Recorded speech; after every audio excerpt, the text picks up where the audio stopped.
নমস্কার বন্ধুরা, কলকাতা টেকি চ্যানেলে তোমাদের সকলকে জানাই স্বাগত। আশা করি তোমরা সবাই ভালো আছো। আজকের ভিডিওতে আমরা এখানে কথা বলবো ইন্টেল 13 Gen i3 প্রসেসরের কথা নিয়ে। এখানে আমরা তিনটে প্রসেসর পেয়ে যাই, 13100, 13100F এবং 13100T। তিনটে প্রসেসর এই পার্টিকুলার জেনারেশনের মধ্যে রয়েছে। এর মধ্যে কোনোটার মধ্যে অনবোর্ড জিপিইউ রয়েছে, কোনোটা অনবোর্ড জিপিইউ নেই, আর কোনোটার টিডিপি কম রয়েছে। এবারে এই তিনটে সিপিইউ এর মধ্যে আমরা 4 কোর 8 থ্রেড আমরা পেয়ে যাচ্ছি। তো এবার তো প্রশ্ন হচ্ছে যে তোমাদের মধ্যে অনেক ইউজার এমন আছো যারা এই পার্টিকুলার সিপিইউর সঙ্গে পিসি বিল্ড করে বলে চিন্তা ভাবনা করে বসে আছো, মানে যারা একদমই বাজেট ইউজার। এবারে তাদের জন্য হলো আজকে এই পার্টিকুলার ভিডিও, যারা এই i3 13 জেনের সঙ্গে পিসি বিল্ড করবে। তো দেখো, আমি এখানে ফার্স্টে একটা কথা বলবো, আমাদের i3 13 জেনকে অ্যাভয়েড করা উচিত, একে নেওয়া উচিত না, ওয়েস্ট অফ মানি হবে এটাকে কেনা। এবার মনে বলে দাদা তাহলে কেন এরকম কথা কেন বলছো, i3 আমরা 13 জেন কেন কিনবো না? তো দেখো, ফার্স্টে আমি এখানে অনেকগুলো রিজন বলবো।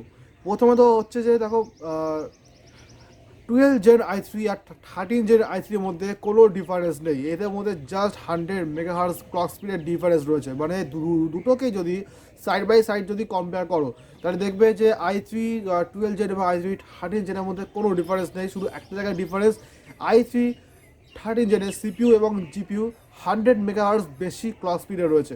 এছাড়া এদের মধ্যে আর কোনো ডিফারেন্স নেই। আর তাই জন্য আমি বলছি, শুধুমাত্র একটা 100 মেগাহার্জ বেশি ক্লক স্পিডের জন্য এইগুলোকে কেনা কোনো একটা বুদ্ধিমানের কাজ নয়। আর তারপরে তো এগুলোর দামও বেশি হবে, কারণ এটা একদমই লেটেস্ট লঞ্চ হওয়া প্রসেসর, আর লেটেস্ট জিনিসের দাম সব সময়তেই বেশি হয়। তাই জন্য আমি বলছি, এখন এটা এখন তো মার্কেটে অ্যাভেলেবেল হয়নি, যদি মার্কেটে অ্যাভেলেবেল হয়ে যায় এর দাম কমসে কম 13 থেকে 15 হাজার টাকা মতো হবে এগুলোর প্রাইস। আর এই দামে আমরা এর থেকে আরও বেটার সিপিইউ আমরা পেয়ে যাচ্ছি। মানে আমরা যদি 12 জেনের i5-এর সঙ্গে যদি যাই, মানে 12400F এবং 12400 সঙ্গে যদি যাই, তাহলে সেখানে আমরা এর থেকে আরও পাওয়ারফুল সিপিইউ পেয়ে যাচ্ছি, কারণ ওটা 6 কোর 12 থ্রেডের ওটা সিপিইউ। আর ফিজিক্যালি 4 কোরের থেকে 6 কোর বেশি পাওয়ারফুলই হয়। আর ওটা 12 জেনের i5, তো একটু তো ভাই পাওয়ারফুল তো হবেই। আর এটা বর্তমানে তোমরা অ্যামাজনে সার্চ করে পেয়ে যাবে যে এটা বর্তমানে 15,000 বা 15,500 এই রকমই এটা প্রাইস আপ ডাউন করে।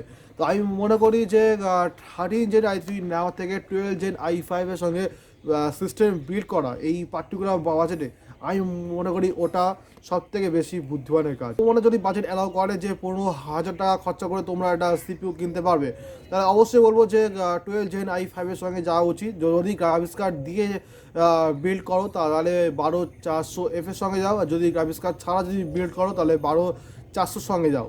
আর যদি বাজেট এতটা যদি অ্যালাউ নাও করে, মানে তোমাদের বাজেট আরও কম, তাহলে 12 Gen i3-এর সঙ্গে যাও। সেটার দাম মোটামুটি 8 থেকে 9-এর মধ্যে প্রাইস রয়েছে। ওই দামে পিসি বিল্ড করে ফেলতে পারবে এবং ওই দামে মোটামুটি একটা ছোটোখাটো গেমিং পিসি তোমরা বিল্ড করে ফেলতে পারবে। শুধুমাত্র 100 মেগাহার্জ ক্লক স্পিড বেশি বলে i3 13 জেন কেনার কোনো মানে হয় না, কারণ 100 মেগাহার্জ খুব বেশি পাওয়ারফুল নয়। এটাই আমি বলতে চাইছি। আর যদি কেউ এমডি সাইড যাও, তাহলে এমডি সাইড 15,000-এ বলবো রাইজেন 5600 বা 5600X-এর সঙ্গে তোমরা সিপিইউ মানে পিসি বিল্ড করতে পারো। তো দেখো, আমি এখানে কোনোভাবে বলছি না যে 13 Gen i3 খারাপ, বা 13 Gen i3 যে প্রাইসে লঞ্চ হবে, আমার যা মনে হচ্ছে যে 13 থেকে 15-র মধ্যে এটাকে লঞ্চ করা হবে। ওই দামে আমরা যখন বেটার সিপিইউ পাচ্ছি, তাহলে আমরা কেন i3 13 জেন কিনবো? i3 13 জেন তখনই কিনবে যখন এর দাম 13-র কমে বা 12-র কমে, যখন এর প্রাইসটা অ্যাভেলেবেল হবে। মানে যখন ভবিষ্যতে যখন যদি আমার ভিডিওটা দেখো, আর যদি দেখো যে এই সময় এর দাম কম রয়েছে, মানে 10,000 বা 12,000 প্রাইস রয়েছে, তো সেক্ষেত্রে অবশ্যই এর সঙ্গে যাওয়া উচিত, কারণ এর সঙ্গে গেলে আমরা লেটেস্ট টেকনোলজির সঙ্গে আমরা পিসি বিল্ড করতে পারবো। কিন্তু বর্তমান পরিস্থিতি দেখে যখন এটা মার্কেটে অ্যাভেলেবেল নেই, সুতরাং এর জন্য বেকার ওয়েট করে বসে থেকে লাভ নেই। এর দামে আমরা যখন এর থেকে বেটার সিপিইউ পাচ্ছি, তাহলে আমাদের বেটার সিপিইউর সঙ্গে আমাদের পিসি বিল্ড করা উচিত। 12400 12400F, আর ওদিকে রাইজেনে 5600 এবং 5600X রয়েছে, এদের সঙ্গে আমাদের পিসি বিল্ড করা উচিত। এটাই আমি পুরো ক্লিয়ারলি বললাম। আশা করি তোমরা ব্যাপারটা পুরোটা পরিষ্কার বুঝতে পেরেছো। যদি এরপর যদি কোনো কোশ্চেন থাকে, তাহলে নিচে আমাকে কোশ্চেন অবশ্যই করবে। আমি চাইবো তোমরা কোশ্চেন করো, আমি অ্যান্সার দেবো। তো শেষ করছি আজকে আমাদের ভিডিও।